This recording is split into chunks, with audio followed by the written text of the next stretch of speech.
what I did was very little, honestly. To be completely straightforward about it, that the mission was my way to be able to improve my life personally.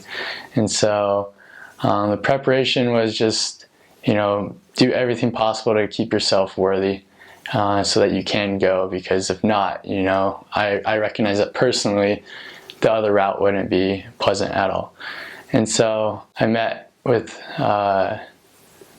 ecclesiastical leader to make sure I got things straightened out, and that was a great step. If any mission prep is just making sure, if you have any doubts whatsoever about a question of worthiness, that you go and talk to your bishop, or at least talk to someone of authority, so that they can tell you what's up.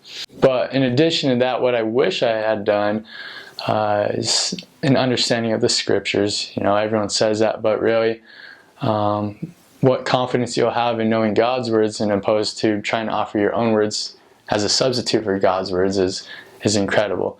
So if you can really understand the scriptures and really feel like they're backing you up, and that you can testify of them, then that's a huge game changer for the mission.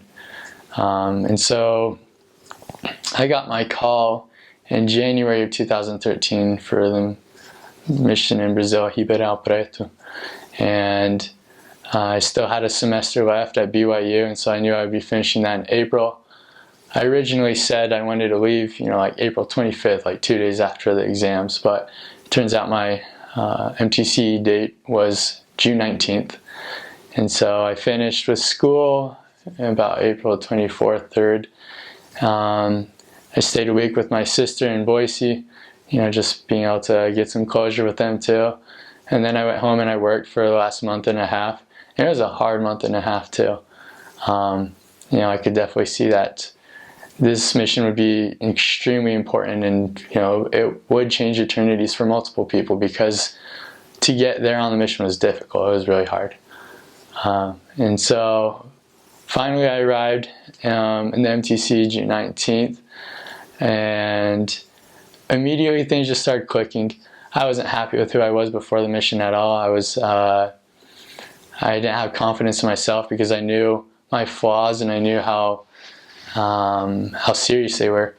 But I was able to make it to the mission, and so I knew that at least, just like Doctrine and Covenants 4 says, if you have a desire, you're called to the work. And so that was what really kept me going. I doubted myself a lot, but I had a brother that went, and he had some problems before the mission, but he was able to turn things around, and he had an excellent mission. And so when I got to the MTC, it's just like high school Spanish, kind of, in that I didn't really learn anything with high school Spanish, but now that I speak Portuguese, all those things that were stored there are finally being put to use. So though I didn't practice very well religion and the gospel before the mission, I had a base that was waiting for me to activate it.